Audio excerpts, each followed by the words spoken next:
Hola, ¿qué tal a todos? Buenos días.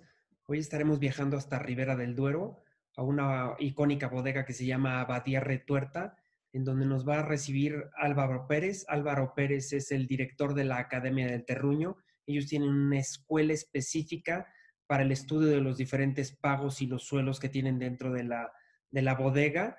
Entonces va a ser espectacular la intervención que pueda tener él. Él nos va a hablar un poco de la historia de Abadía Retuerta, de los vinos que hacen y la composición de los vinos con las uvas y los diferentes estilos que tienen. Y terminaremos con una plática a mediana profundidad de lo que es la Academia del Terruño y cómo ellos gestionan el viñedo y el suelo con la viticultura para dar la calidad de uva que están requiriendo año con año y que la muestran al mercado, que es espectacular. Muchas gracias a Badea Retuerta, muchas gracias a Javier Rosas que nos hizo el contacto y muchas gracias a Álvaro Pérez que nos va a dar esta seguramente una maravillosa plática. Álvaro Pérez es ingeniero agrónomo y después de ingeniería agrónoma estudió varios cursos de enología viticultura, pero lo más importante de eso es que tiene 22 años en Abadía Retuerta y creo que después de 22 años estando en diferentes partes como en viticultura, como en elaboración en enología o como en enoturismo, hoy en día está como director de la Academia del Terruño, nos va a dar una espectacular plática sobre lo que es esta bodega. Muchas gracias, Álvaro, te dejo la palabra.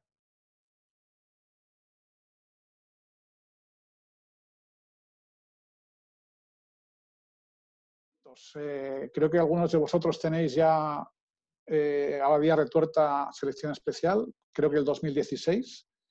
Y luego cataremos el vino juntos a ver, a ver cómo se porta este vino. ¿Vale? Bien, pues tengo una mini presentación que yo creo que va a ser más fácil para todos, creo que la vemos bien. Aquí tenemos un poco la abadía del siglo XII, en su mayor parte, que es la que da nombre a la finca, Abadía Retuerta, y Retuerta viene del latín ribola torta, que significa ribera tortuosa, porque el río Duero pasa justo dando una curva a esta abadía. Aquí se asentaron los monjes hace casi 9 siglos, ¿no? ¿Dónde estamos? Creo que conocéis un poco la zona. Estamos cerca de la ribera del Duero, pero estamos justamente fuera de ella, ¿no? Esto sería España, Valladolid, dentro de Castilla y León, en Valladolid, ¿vale? Y este sería el río Duero y aquí es donde está Abadía Retuerta. Para que veáis un poco, Castilla y León tiene hasta 5 denominaciones, 6 contando por un trocito de Rioja que se mete por aquí. Está aquí Ribera del Duero y Abadía Retuerta está justamente fuera de la ribera. Podemos decir que estamos en el valle, en el Valle del Duero y tenemos muchas cosas en común con la Ribera del Duero.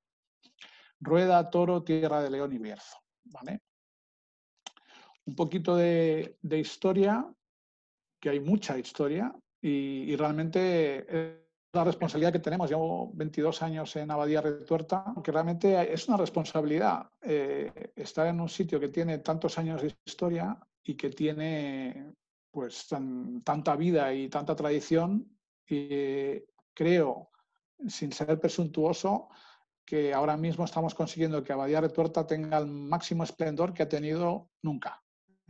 Ni siquiera en la fundación, en el siglo XII, que fue en 1146.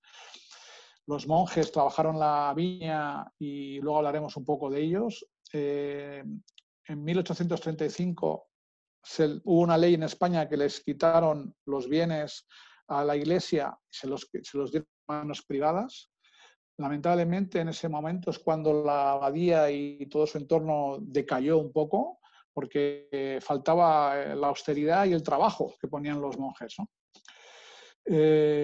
Aún así, es un sitio precioso, declarado Monumento Histórico Artístico, bien de interés cultural en España, y es en el 88 cuando empieza, digamos, la historia moderna, cuando llega nuestra compañía y se hace cargo de la finca.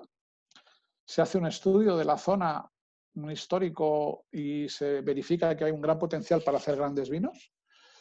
Y se decide plantar viña en el año 91, que es cuando se empiezan a plantar, ¿no? Y es a partir de aquí es donde a mí me gusta contar la historia de Abadía Retuerta. Es el minuto 1 cuando se decide plantar la viña, ¿no? En el 96 se construye la bodega y luego ya empezamos con algunos hitos o éxitos.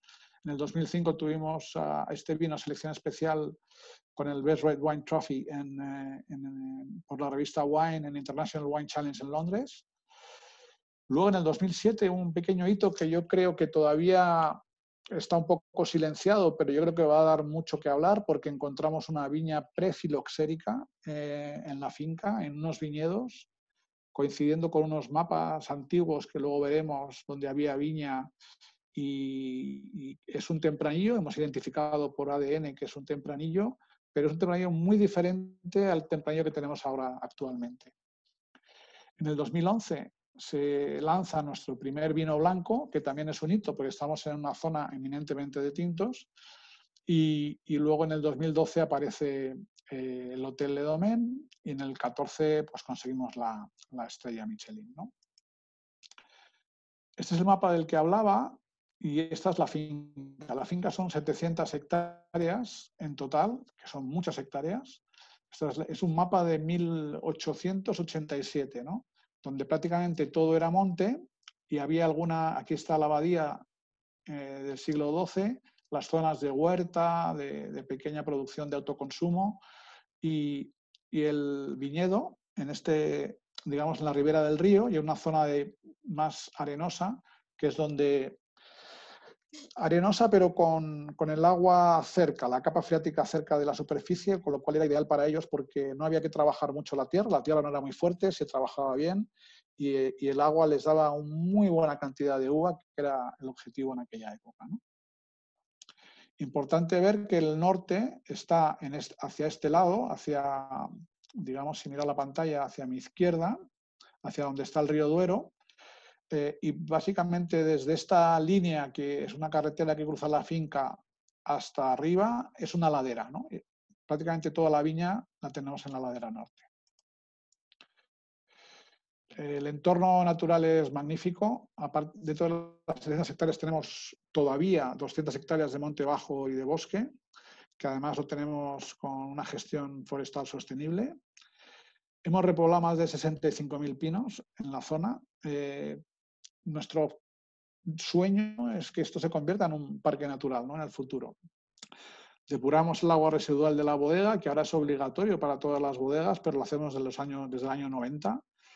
Y ese agua que reciclamos lo utilizamos para regar.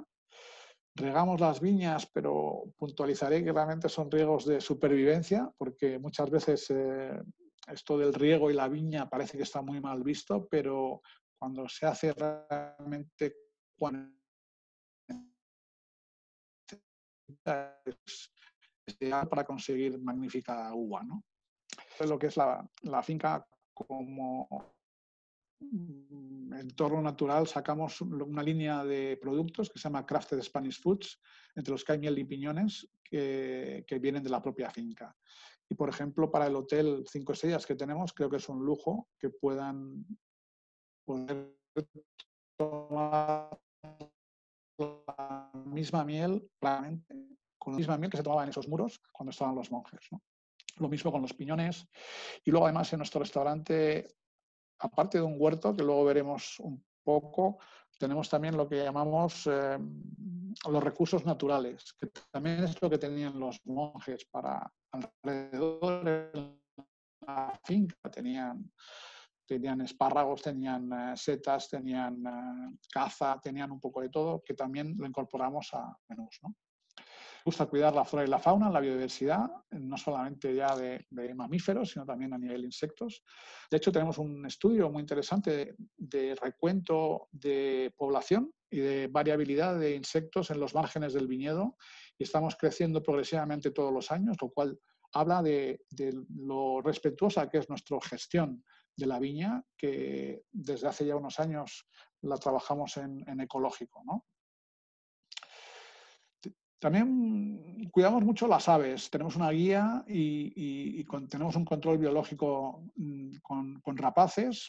Básicamente hemos introducido rapaces cuando son pequeñitas, cuando son chiquitas, y hemos construido unas cajas nido en alto, donde se pueden posar y pueden, digamos, vigilar el viñedo, y si hay pájaros que van a comer la uva, pues están estas rapaces guardándonos, ¿no?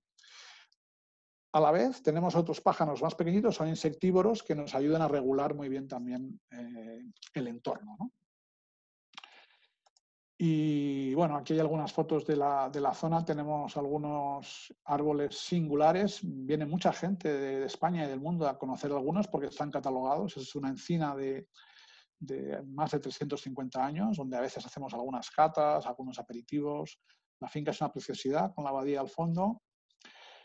Aquí hay una muestra de cómo gestionamos un poco con hierba natural los márgenes de los viñedos en añadas que vienen un poquito más de agua, con las amapolas, que es una flor que nos gusta mucho porque es, digamos, poco exigente en cuanto a recursos, protege muy bien que la humedad se quede en el suelo y además cuando coloniza evita que salgan otras, digamos, malas hierbas que no interesan, ¿no?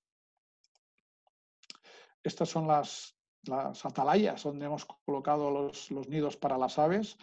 Tenemos unas láminas muy bonitas dibujadas a mano que hemos hecho una guía preciosa que vamos a publicar ahora en breve. Y bueno, la finca realmente es una maravilla. Vamos a entrar un poco más en lo que es el terruño del Valle del Duero, ¿vale? Hay una particularidad en Abadía de Tuerta y es que el valle, estamos en el valle y el valle en nuestra zona justo, yo creo que es la zona más estrecha de toda la ribera del Duero, ¿vale? Y esto implica que esto es la meseta castellana, que está a más de 900 metros, y el río Duero, que era inmenso, creó ese Valle del Duero, ¿no? Generalmente el aire frío es más caliente, es más pesado que el aire caliente y digamos que baja y busca las zonas más inferiores, ¿no? Bajaría la ladera, ese aire frío, y se va acumulando en la parte baja, ¿no? Entonces, tenemos un microclima en la zona baja más fresca, cuanto más cerca del río, más frío, y a medida que subimos a la ladera, el aire es un poquito más calentito, porque ese aire que ha bajado frío desde la ladera ha desplazado el aire caliente un poquito más arriba, lo que se llama el cinturón térmico, ¿no? El thermal belt, que estaría colocado más o menos a media ladera, para luego otra vez tener el aire frío arriba, ¿vale?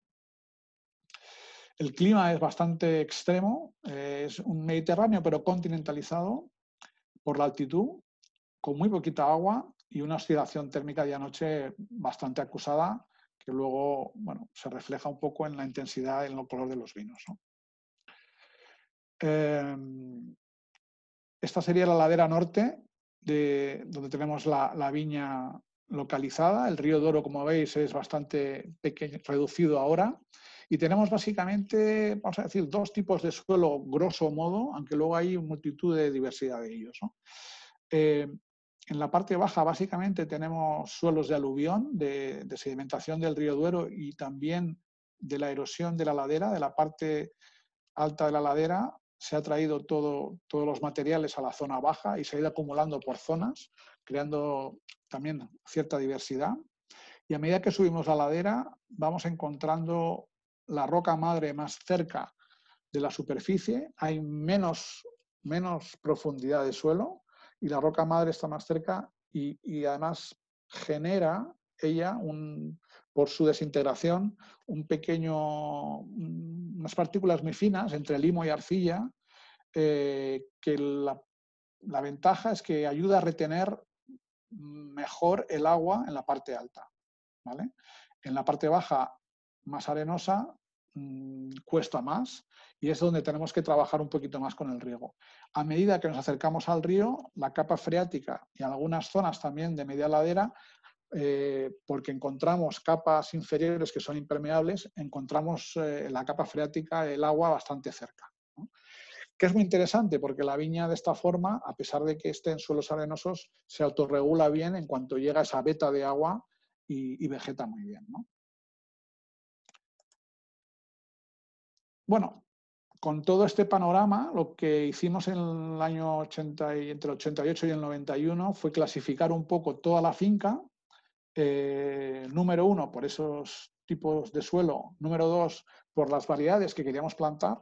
Y número 3, ya sea que esté en la parte más baja, porque hemos visto que era más fresca, y además con más disponibilidad de agua, de alguna forma, y en la parte alta, que sería la más calentita de la finca, hemos dividido con esos 3 parámetros en 54 pagos la finca. Imagino estar familiarizados con el término pago, pero un pago es como un trozo de terreno con cierta identidad donde se planta una viña, ¿no? Con ciertas cualidades que lo hacen diferenciales al resto. Entonces, aquí tenemos una pequeña clasificación de esos pagos y a mí me gusta decir que la finca es muy grande, son 180, casi 190 hectáreas de viña ahora en producción, pero me gusta decir que hacemos casi microviticultura, es decir, si dividimos esas 180 nos dan unas 3 hectáreas por cada pago y hacemos esa microviticultura sitio a sitio, un poco a medida que hemos ido conociendo y hemos ido aprendiendo cómo se comporta la viña en cada zona, hemos ido trabajando y afinando y mejorando cada viña, ¿no? Aquí tenemos un poco las variedades que tenemos plantadas, que básicamente son Tempranillo, que es la variedad de la zona. También se llama Tinta Fina, a nosotros nos gusta llamarla Tempranillo. Y luego plantamos también Cabernet Sauvignon y Merlot en los 90, porque era, digamos, lo que entre comillas estaba de moda. Se llamaban variedades mejorantes en aquella época, en los 90. Ahora, sin embargo, la moda es al contrario, la moda es las variedades autóctonas. E incluso hacen una pequeña broma con lo de variedades mejorantes. Dicen que ahora esas variedades son mejor antes, ¿no? Pero bueno, nosotros no... Yo no estoy de acuerdo. Estoy de acuerdo en que realmente hay grandes variedades, aunque no sean de aquí autóctonas, que pueden hacer grandes vinos si consiguen una buena adaptación. Y luego hablaremos de eso también, ¿no? Tenemos un poquito de tinta de toro. Ahora mismo tenemos 23 variedades diferentes plantadas, por diversos motivos. Pero empezamos con Tempranillo, Cabernet y Merlot, básicamente. ¿Por qué estas variedades? Porque eran las variedades de uva que estaban aceptadas en la Ribera del Duero, autorizadas, y nuestra primera intención era entrar en Ribera del Duero. Y por eso pues queríamos alinearlos con la legislación de Ribera del Duero y plantamos eso. Por diversas razones no se nos dejó entrar en Ribera y a partir de entonces fue cuando teníamos más libertad. Desde el punto de vista técnico es muy interesante porque puedes hacer muchas más cosas, no estás, digamos, encorsetado en una regulación que en muchas ocasiones en Ribera es un poco absurda, ¿no? Pero bueno, no vamos a entrar en ese tema. Y ahora tenemos, como digo, 23 variedades y estamos trabajando con muchas viña experimental, viñedo experimental, vinos experimentales, ¿vale? Otra vista de la finca y esto es lo que hablaba de nuestro leitmotiv, ¿no? Nuestra misión es hacer renacer este viñedo histórico que llevaba ahí 12 siglos y que cuando llegamos estaba arrasado, no quedaba prácticamente nada de viña, aunque luego encontráramos esas viñas antiguas en mitad de los pinares, ¿no? Esas viñas prefiloxéricas. Construimos la bodega con un toque tradicional. Es una bodega muy moderna, pero que trabaja por gravedad, un poco en homenaje a esos monjes y cómo trabajaban ellos. Básicamente queríamos hacer el vino tal y como lo hacían ellos, ¿no? Álvaro, perdón, antes de que te vayas del viñedo, no sé si lo vas a comentar un poco más adelante, les estaba comentando yo eso a todos, pero me están preguntando, Luis me está preguntando qué producción tienes, ya sea por hectárea o... Bueno, de media estamos kilos por hectárea, entre 4.000 y 5.000 kilos por hectárea de media, ¿vale? De rendimientos, ¿vale? Esto de media tenemos entre 2.800 y 3.000 plantas por hectárea, más o menos, ¿vale? Perfecto, muchas gracias. Y estamos produciendo ahora unas 600.000 botellas y si hacemos las matemáticas, pues no cuadra, ¿no? Porque hay una pequeña parte de vino que en principio de momento no estamos embotellando como Abadía Retuerta. Una parte se dedica a vinos experimentales y otra parte, si sobra, se vende a granel, pero no se etiqueta como Abadía Retuerta. No compramos ni vendemos uva, bueno, vendemos ese vino cuando no lo utilizamos, ¿no? Aquí un pequeño diagrama de cómo funciona, pero no vamos a entrar en el detalle de cómo funciona el tema de la gravedad, pero básicamente se lleva la uva en unos depósitos móviles que llamamos OBIs, la uva y los vinos para poder trabajar, ¿no? Aquí tenemos un detalle, pasa la fermentación de blancos y estos OBIs que son los que OBIs llamamos OBIs porque son objetos volantes identificados, porque sabemos perfectamente todo lo que llevan dentro. Y la sala de barricas, que es un poco un icono de Abadía Retuerta por cómo está trabajada, porque se diseñó de esta forma para poder trabajar por gravedad también en las barricas. Para lo cual hacemos un segundo agujero en la parte inferior de la barrica, llenamos por arriba y vaciamos el vino por abajo, con un sistema que ha patentado Pascal Delbecq, que es un enólogo, un viñegón de la zona de Saint-Émilion. Fue el antiguo enólogo de Chateau Belair y Chateau Ausone de Saint-Émilion, dos primeros Gran Cru clase A. Y ahora tiene otras viñas porque ya vendieron aquellos chateaux y ahora tiene otras viñas y se dedica también a trabajar con nosotros desde el inicio, ¿vale? Aquí está Pascal. Ángel es el winemaker, el enólogo, que es quien está ahora mismo también al cargo de la viña y está trabajando sobre todo estos días que todo el mundo trabajamos desde casa, pero la gente de la viña, pues trabajamos en la viña con Ángel, y nuestro director general, Enrique Valero, ¿vale? Hablamos un poco rápido de los vinos y luego nos metemos a hablar de lo que es la Academia del Terruño, ¿vale? Perfecto. Nos gusta decir que son vinos de terruño. Terruño sería un poco la traducción de terroir, de lo que llaman los franceses el terroir, que hay mucha polémica, hay gente que no le gusta traducirlo porque el término terroir en francés prácticamente es intraducible por todo lo que significa, ¿no? Pero bueno, creo que todos conocemos un poco ese término. Hacemos viticultura y vinificación pago a pago, es decir, microviticultura sitio a sitio, y luego vamos vendimiando cada micropago para elaborarlo por separado en la bodega. Podemos terminar con unos 60, 70 vinos cada añada, que lo que hacemos es catarlos prácticamente todas las noches y vamos viendo cuándo están listos y luego terminamos, cuando el vino está terminado, después de maloláctica, hacemos una nueva cata de catalogación para poder determinar, digamos, qué vinos de qué parcelas van a formar parte de la mezcla, por ejemplo, de nuestro primer vino, selección especial, que sería un field blend de diferentes variedades, ¿no? También identificamos si hay algunos vinos de algunos pagos que son extraordinarios, y esos no los vamos a diluir en el volumen de selección especial, sino que se van a embotellar por separado. El tema de la gravedad es prácticamente conseguir hacer vino con la mínima intervención, ¿no? Ya lo hacemos en la viña y también lo intentamos hacer en la bodega, ¿no? Y tenemos esa obsesión por la madurez. No nos gusta hablar del término calificativo calidad, no nos gusta demasiado porque puede ser bueno o malo, ¿no? Pero sí que nos gusta hablar de madurez y es lo que queremos trabajar, ¿no? ¿Y qué es madurez para nosotros? Sobre todo madurez de las pieles, ¿no? Y cuando a mí me gusta hablar de cuando voy con mis hijos al campo, que les gusta ir a la viña, probamos la uva en agosto, cuando ya está dulce, porque ya empiezan los pájaros a comerla, pero las pieles están verdes, ¿no? Entonces ellos prueban la uva, papá, qué dulce está, sí, pero mastican la piel y tienen enseguida que escupirla, ¿no? Porque está verde, ¿no? Vamos otra vez a la viña en septiembre, a finales, y esa misma uva la prueban y nuevamente está dulce. Pero además les digo que mastiquen la piel y dicen, papá, también está dulce. Y efectivamente digo, mastica la piel hasta que ya no te guste más.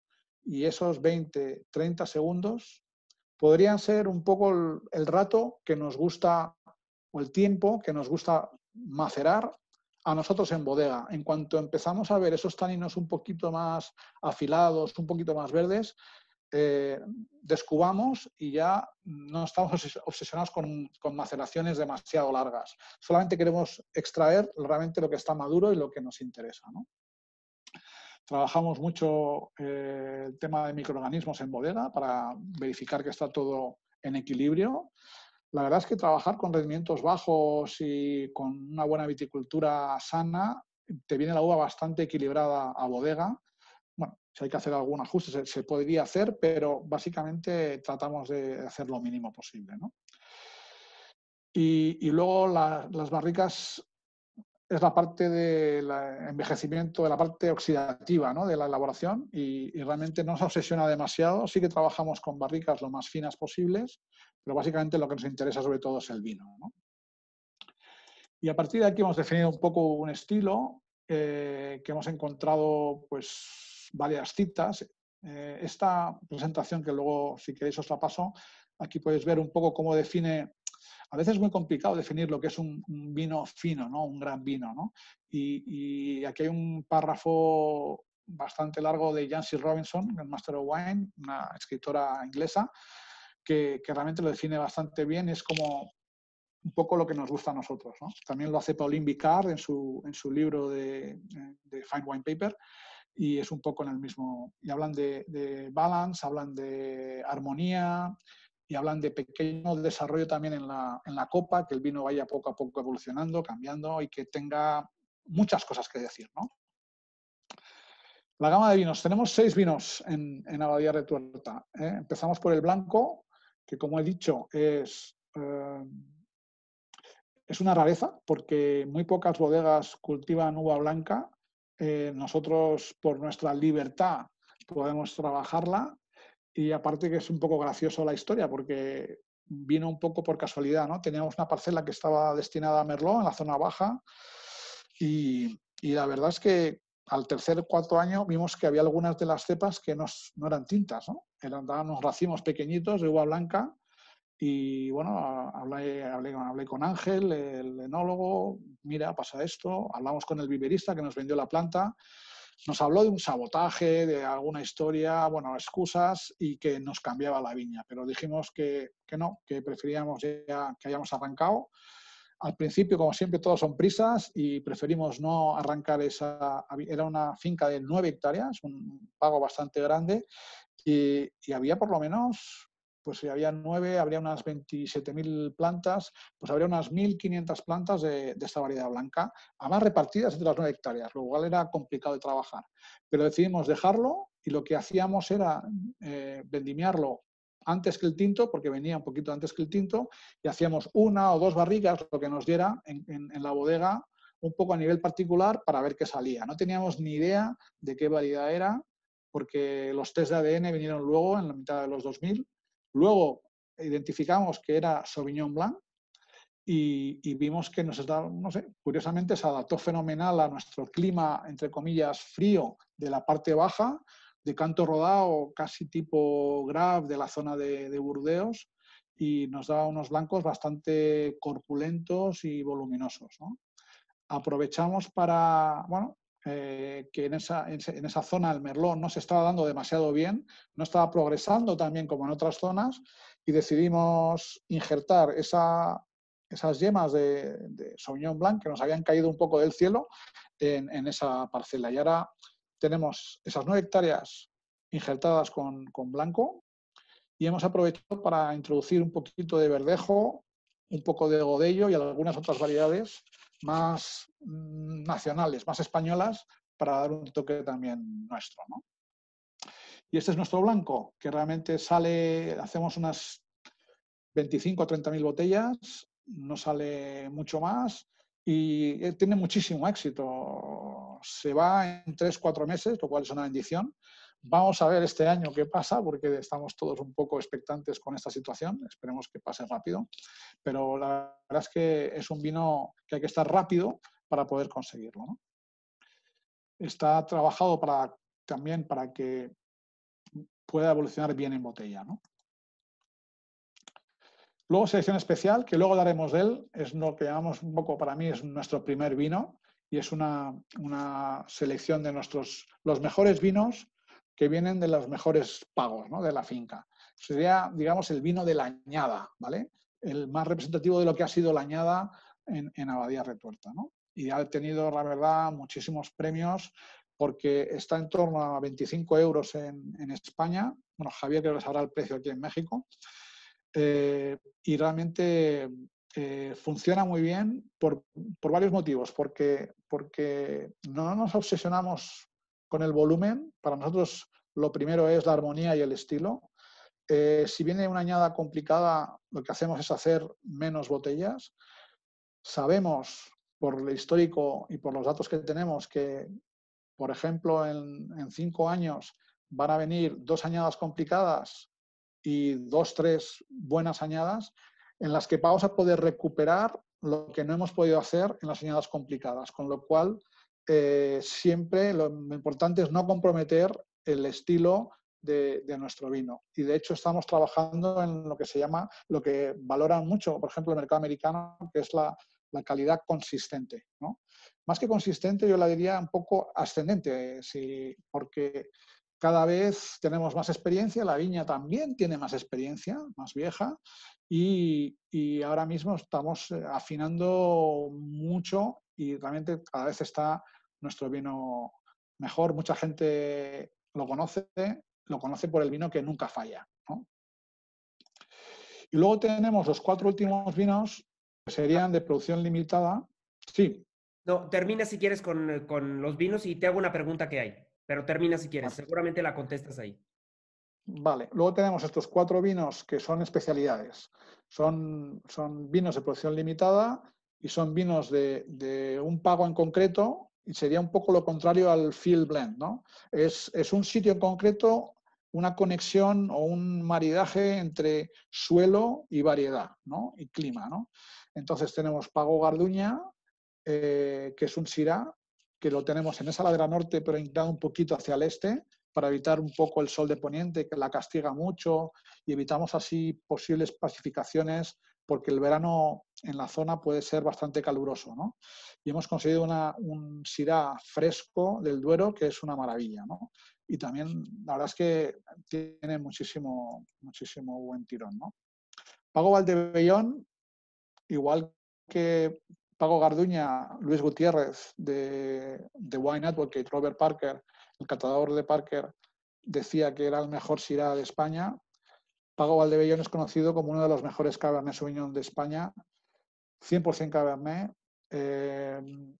Es complicado encontrar una armonía de un Cabernet en España, donde se tendía a ir en algunas zonas a rendimientos altos, y en esta zona a nosotros nos costó 15 años que se adaptara a nuestros suelos y a nuestro clima, y a partir de ahí conseguimos prácticamente todas las añadas una muy buena madurez de este Pago Valdebellón. No nos gusta llamarlo Cabernet, nos gusta llamarlo Pago Valdebellón porque es donde esta variedad, Cabernet Sauvignon, se ha adaptado bien. Luego realmente Pago Valdebellón sería realmente el vino, ¿no? Porque hay otros Cabernets en la finca que no dan tanto el nivel, ¿no? Y Pago Negralada es el número 1 de nuestros vinos de pago, ¿no? De nuestros vinos de gama más alta, y es un tempranillo que está en la zona más baja, que sería la zona ideal para el tempranillo, porque el tempranillo tiene el ciclo más corto y no necesita tanta temperatura para poder llegar a madurez, ¿no? Entonces, en esa zona cerca del río, con disposición de agua, se comporta magníficamente bien, ¿no? Así como Pago Valdebellón le interesa la zona calentita, porque al tener el ciclo más largo necesita un poquito más de temperatura. Y además que en esa adaptación que hemos visto, hemos observado que la viña ahora tiene hojas más pequeñas para dejar pasar el sol, y las uvas un poco, te diría, como más con la piel más gruesa, también para aguantar un poco el sol de Castilla. Y es parte de esa adaptación, de esas mutaciones que hacen la viña mágicas, que consiguen, pues ya prácticamente nosotros la consideramos autóctona. Y Pago Negralada es nuestro vino de pago, digamos, que hacemos un poquito más de volumen y el que más se vende. Para la definición, es un tempranillo puro del Valle del Duero.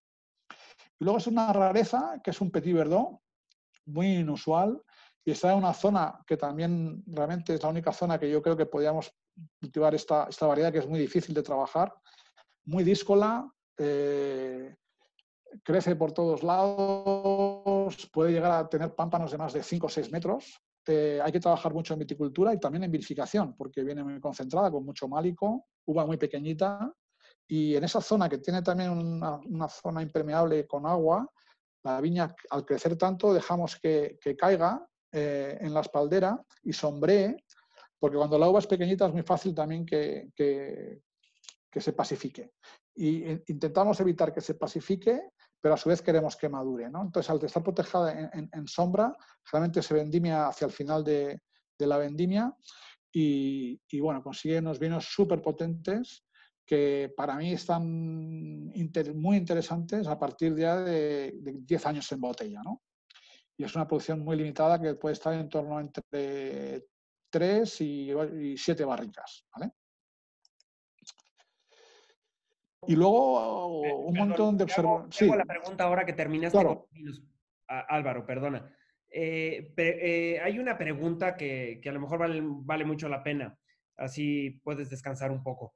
Fíjate que Paola nos pregunta que, ¿cuándo consideras tú que un vino puede ser de guarda, o qué características debe de tener ese vino para que tú lo consideres de guarda? Bueno, el estilo de vinos tintos que hacemos en Abadía de Tuerta son vinos para guardarse, ¿no? No sé si habla del blanco o del tinto, Paola, ¿no? Voy a hablar primero de los tintos y luego hablo del blanco. Vale, perfecto.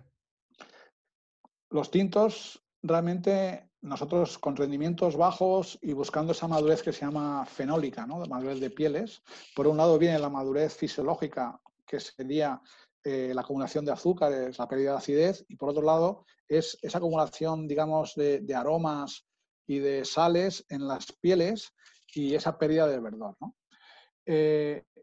Cuando consigues esto, hay una parte que se llama lo que llaman la estructura o los taninos, que realmente durante la maceración se van extrayendo y en función un poco del tipo de vino que quieras elaborar, tú puedes extraer más o menos, ¿no? Por ejemplo, para hacer un rosado, básicamente está en contacto con las pieles muy poquito y prácticamente se comporta como un blanco y ahí solamente es el mosto que se queda a fermentar y ese mosto y ese vino generalmente se debe consumir en 1 año, 2 años o máximo 3 años, ¿no? Los tintos que van cargados de estructura de taninos generalmente pasan por barrica, que además de añadirle un poquito más de complejidad de taninos, el agitaninos, taninos de la madera, también durante esa fase, esos taninos que pueden ser un poco potentes al inicio, digamos que van a ir poco a poco afinándose. Por decirlo así, los taninos que no están muy definida la estructura, podemos decir que cuando son jóvenes tienen como garfios y lo que permite la madera al tiempo, el oxígeno, es que vayan conectando garfio con garfio y vayan perdiendo esa astringencia y vayan poco a poco siendo más pulidos, más suaves y además siendo cada vez moléculas un poquito más grandes, ¿no? Polimerizándose. Entonces, generalmente, cuando tú tienes una buena madurez y puedes extraer esta carga tánica, estos taninos de uva, para luego afinarlos en barrica, depende un poco de esa cantidad de estructura que tenga el vino. Entra en juego también el equilibrio de la acidez, pues el vino puede aguantar en botella o están diseñados para no aguantar, sino para mejorar en botella, ¿no? En cuanto al blanco, el blanco realmente se pone hay una mini maceración de pieles, pero muy pequeñita, y el mosto se pone a fermentar, ¿no? Cuando hay una uva pequeñita en concentración, también hay concentración en el mosto, ¿no? Pero luego nosotros fermentamos el blanco en barrica, donde va a haber un poquito de adición de tanino y de estructura, y sobre todo hay una técnica que utilizan mucho en Borgoña y en otras zonas del mundo, que se llama batonnage, que es después de la fermentación, las levaduras, todas las que han terminado esa fermentación, mueren y se van al fondo, creando un pozo, que es lo que se llaman las lías, ¿no? Con el batonnage lo que se hace es se batonea, se remueven esas lías que se van a disolver en el vino ya terminado, que está fermentando, está, digamos, envejeciendo en barrica, y a su vez nos tapiza también la barrica, nos protege un poco ese vino blanco, que es un poco más delicado, que no tiene tanta corpulencia como el tinto, de la barrica, y le va dando cada vez más volumen, más volumen, más volumen, y además incluso va sacando también más complejidad, más precursores aromáticos, ¿no? nuevamente, los bajos rendimientos, esa concentración, te permite que este vino blanco, junto con la fermentación en barrica, que está en un máximo, el blanco está en un máximo de 5 o 6 meses en la barrica, entre fermentación y luego un poco de reposo en barrica. Pues permite que ese vino, pues, y con ese equilibrio de pH y acidez, pueda realmente envejecer también en botella. No sé si con eso he contestado a la pregunta. Sí, sí, muchas gracias, Álvaro. Yo creo que sí se contestó. De hecho, alguien por ahí preguntó que cuántos años más o menos tiene de guarda el selección y me comentó Javier para no interrumpirte mucho porque seguramente lo ibas a decir por ahí entre 7 y 10 años, ¿no? Sí, Entonces, ya a tenemos. mí cuanto más me gusta es entre 5 y 7, pero ahora mismo estoy abriendo 96, que está magnífico. Obviamente es un estilo más viejo, pero para mí el punto álgido sería entre 4 o 5 años hasta 10. Sí, ¿eh? Vale, perfecto. Hay otra pregunta de Paola, pero viene contestado un poco con lo que estabas comentando tú, que es cómo que diseñar un vino. Dice, ¿cómo diseñar un vino para botella? ¿Cómo se hace eso? Y era lo que decías tú, de toda esta carga polifenólica que tienes que ir sacando, cuándo es el momento ideal de cosecha. Todo eso se va juntando y va haciendo puntos buenos para que el vino pueda tener un mejor desarrollo en la botella, ¿no? Digo, Sí, como lo decías tú, a lo mejor depende. no lo encontraba todo junto, pero la idea era un poco eso, ¿no? ¿Cómo se identifica? Pues por todos estos parámetros, ¿no? Depende también del modelo que tú quieras hacer en tu bodega, qué tipo de vino quieres hacer, ¿no? Esto lo hablamos también en las clases de la Academia del Terruño, los diferentes modelos de bodegas que tenemos, ¿no? O que hay, ¿no? Que existen. Nosotros, por poner un último ejemplo, que yo creo que además así Paola lo va a entender bien, cuando plantamos la viña en el 91, la viña es joven. La viña cuando es joven, las primeras añadas, curiosamente, tienen mucha energía, pero luego tienen un periodo que yo llamo de pubertad, que son un poco más complicadas, ¿no? Que tienden a producir demasiado, se descompensan mucho en cuanto a vegetación, cantidad de fruta, entonces es un poco más difícil, hay que trabajar un poco más en la viña, que es lo que nosotros también llamamos en Abadía de Tuerta, llamamos educación, ¿eh? Entonces, poco a poco vamos educando a la viña hasta que poco a poco ya entiende lo que tiene que hacer y a partir de ahí ya va afinando y ya va prácticamente va sola, ¿vale? Suelen pasar entre 10 12 años entre que se planta y ocurre esto, ¿no? ¿Vale? Durante el inicio, los primeros años de Abadía de Tuerta, que nuestros jefes, por supuesto, tienen prisa en embotellar vino, que sea lo mejor posible y venderlo, ¿no? Hacíamos un 70% de la producción eran vinos que llamamos jóvenes, es decir, vinos que van a tener poco que decir con mucho tiempo en botella, son para ser consumidos rápido. ¿Por qué? Porque la uva que nos venía de la viña no tenía ese potencial de envejecimiento que tiene la uva que tenemos ahora, ¿no? Y poco a poco fuimos exprimiendo un poco ese, o bajando ese porcentaje de vino joven hasta que prácticamente llegó el momento que hubo que tomar decisiones de eliminar algunas marcas, como fue Primicia y Ribol, algunas de las marcas antiguas que algunas se vendían en México, que fue un drama para algunos distribuidores y para algunos consumidores, porque nuestro objetivo estaba en la otra zona, ¿no? En el otro modelo de vinos que tengan corpulencia, de que tengan estructura, que tengan finura también y delicadeza, pero que puedan mejorar en botella, ¿vale? Bueno, estos vinos no salen buenos por casualidad, sino que hay un montón de trabajo de observación y de innovación, ¿no? Hay un montón de nuevas variedades que tenemos en la finca. Estamos produciendo vinos experimentales. Aquí tenemos a Ángel en alguna tenemos un depósito de hormigón para hacer algún vino experimental. Para haceros una idea, hacemos entre 30 y 40 vinos experimentales al año, ya sean de diferentes variedades, diferentes de estilos de elaboración, porque también probamos ahora con las nuevas tendencias en elaboración que están apareciendo y que se ponen de moda. Y simplemente queremos saber cómo funcionan con nuestra uva y qué nos aportan, ¿no? No queremos ver en los vinos de los demás, que también está muy bien, desde prácticamente vinos naturales sin ningún aditivo, sin filtración, sin nada. Hacemos raspón en diferentes porcentajes, 10, 20, 30%. Hacemos muchos tipos de elaboración, incluso vendimias tardías. vendimias tempranas, porque a veces en España se trata de mitigar los calores de las añadas más cálidas, adelantando un poco la fecha de vendimia para guardar la acidez y el frescor, ¿no? Pues estamos viendo pues, cómo se comportan en una misma añada, pues vendimiando 15 días antes, vendimiando 15 días después, y un montón de trabajo que vamos conduciendo a través de la academia de observar cómo evolucionan estos vinos, etcétera, etcétera, ¿no? Entonces, desde el año 2001 hemos venido plantando ya un montón de variedades porque estábamos viendo que había, bueno, empieza tempranillo a estar un poco en entredicho. Si no estás bien situado, puede tener problemas porque le cuesta sujetar la acidez, ¿no? Y luego hablaremos un poquito más de ese tema, ¿no?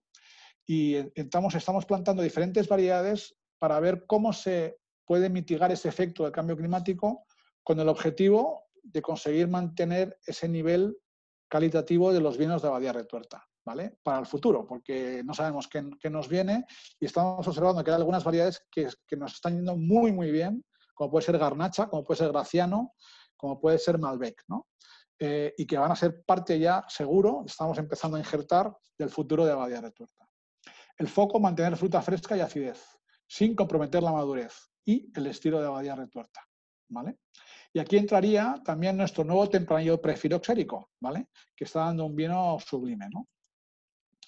Estas serían un poco el listado de todas las variedades que tenemos, el marco de plantación y las variedades que tenemos. Tanto, estas son las que están resaltadas, serían las nuevas. Y también tenemos alguna blanca, ¿no? Como veis, bueno, tenemos aquí Cabernet Franc, tenemos Gewürztraminer, Riesling, Verdejo, tenemos un montón de... La verdad es que muy divertido todo, mucho trabajo, pero es muy divertido y apasionante, ¿no? Y todos estos vinos experimentales que en un inicio solamente eran para nosotros, para ver cómo funcionaban, los sacábamos a veces con periodistas, con amigos, o si hubierais venido a Abadía Retuerta, habíamos probado muchos de estos vinos experimentales y le encantaba a todo el mundo, ¿no? Entonces, cuando se abrió el restaurante, se nos ocurrió que sería buena idea etiquetarlos y tenerlos en exclusiva en el restaurante, porque la producción, claro, hacemos una barrica o 2 barricas de cada uno de ellos, para poder tenerlos en exclusiva en el restaurante, pero luego también los tenemos en la tienda de la bodega porque todo el mundo que los probaba en el restaurante los quería comprar en la tienda. Entonces, bueno, ahora mismo es una nueva línea de vinos, como una nueva categoría que llamamos Winemakers Collection, los vinos del enólogo, y tenemos realmente, pues ahora mismo yo creo que unos entre 15 y 20 vinos diferentes, donde hay diferentes elaboraciones, diferentes suelos, y bueno, también guardamos estas botellas, tanto en botella como en Magnum, para ver la evolución, ¿no? La guarda de las botellas también es algo interesante que nos estamos trabajando mucho y tenemos una pequeña parte de esos vinos experimentales. La mitad lo guardamos a 15 grados, temperatura constante en bodega, que es la temperatura ideal para guardarlos. Y el resto lo guardamos a unos 23, 25 grados, que sería la temperatura a la que tú guardas el vino en casa por regla general, ¿no? O el consumidor medio, para ver qué diferencias tenemos, ¿no? Como ejemplo.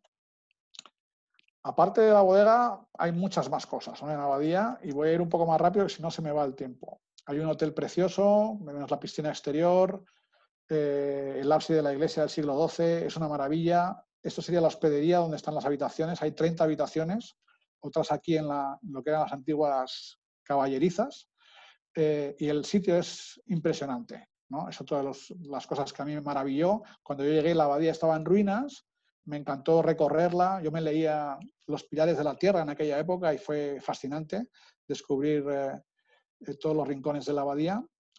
Una parte románica, fijaros, de 1146, casi 9 siglos, ¿no? La sala capitular, la verdad es que se ha restaurado con mucho respeto al edificio histórico, no se ha intentado hacer ninguna cosa estrambótica y se ha buscado un mobiliario muy, muy de acuerdo y muy respetuoso también, ¿no? Y luego la astronomía que hablábamos antes, que tenemos estrella Michelin desde el año 2014. El comedor está en un sitio impresionante, el refectorio, que era donde comían los antiguos monjes. Aquí está nuestro chef con nuestro sommelier. con algunos de los vinos experimentales, algunas añadas antiguas, que llamamos históricas, y el ingrediente número uno del restaurante es el vino, ¿vale? Ya no digo como receta, sino como parte de la experiencia, ¿no? Hay algunos de los platos que elaboramos allí con nuestros vinos. Y el huerto. El huerto es otra de las maravillas de Abadía. En la misma zona donde los monjes tenían su huerto, tenemos un huerto con más de 90 especies para generar biodiversidad y, digamos, que se autogestione con hierbas aromáticas, flores tanto para cocina como para además también para el hotel, y luego todo tipo de verdura, tomate sobre todo, que es muy valorado en España, ¿no? Tenemos zona de huerta en cajoneras de madera, tenemos zona de huerta tradicional, y bueno, realmente son unos productos que realmente es sorprendente el sabor que tienen, y vamos haciendo un delivery al restaurante 3 días por semana, lunes, miércoles y viernes. Y lo que Marc, que está enamorado del huerto, lo que más llama la atención es que la gran ventaja es trabajar con un producto que no ha tocado la cámara frigorífica. Entonces mantiene al 100% toda su carga aromática, y la verdad es que es un disfrute, ¿no? Trabajamos incluso en pequeñas experiencias con clientes como parte de enoturismo para visitar el huerto, probar tomates, probar calabacines en fresco, probar de todo con algunos de nuestros vinos, ¿no? Y es una maravilla.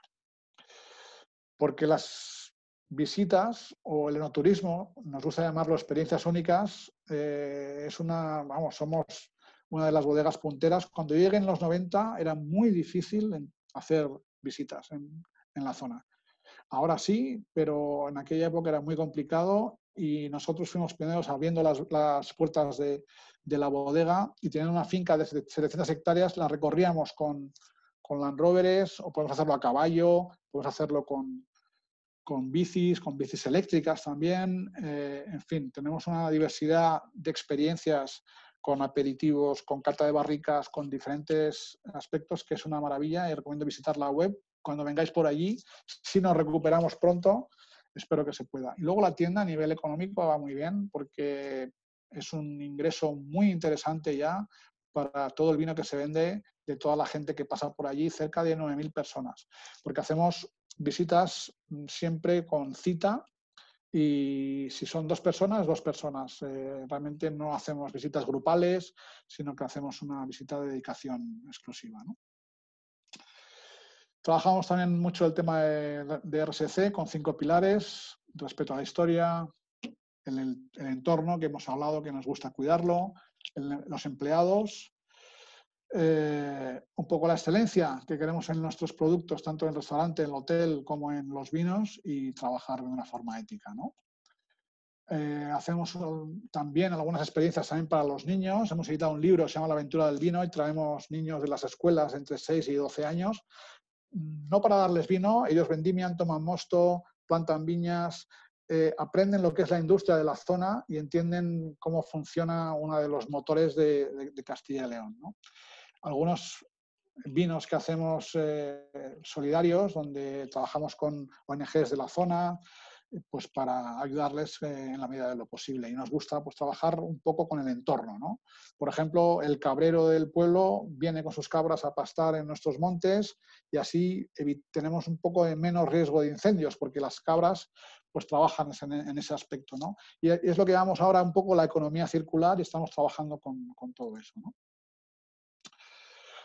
Y lo que hemos hablado antes de esa herencia, y lo que nos gusta cuidar, y cómo trabajamos también, pues gestión del agua, reducción de emisiones, un poco en toda esa línea estamos trabajando.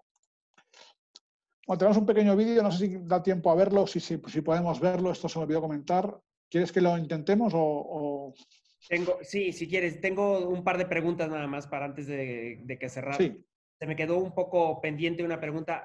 Armando pregunta de que ¿cuánto tiempo de barrica más o menos estás utilizando para los vinos? ¿Qué origen la barrica? Un poco el tostado, y si no están utilizando la nueva tendencia que es de más volumen en las barricas. Y Sí. la otra pregunta te la digo de una vez. Alguien preguntó por ahí Marcelino, que ¿a qué temperatura te tomarías el vino? Exactamente en selección, ¿no? Que es la idea. Muy bien. Muy bien, pues las barricas para nosotros, como he dicho antes, el secundario sí que estamos trabajando con volúmenes un poco más grandes de 300, 500 litros, aunque la mayoría que tenemos son la clásica bordelesa de 225 litros. Origen, básicamente, casi todo es francés, aunque tenemos también americano. Para los 4 vinos de gama alta es 100% francés, con tostados generalmente medio o medio bajo, con el objetivo de respetar al vino. Y trabajamos con barricas nuevas y usadas, ¿vale? ¿Cuánta barrica, cuántos meses? Lo que pida el vino.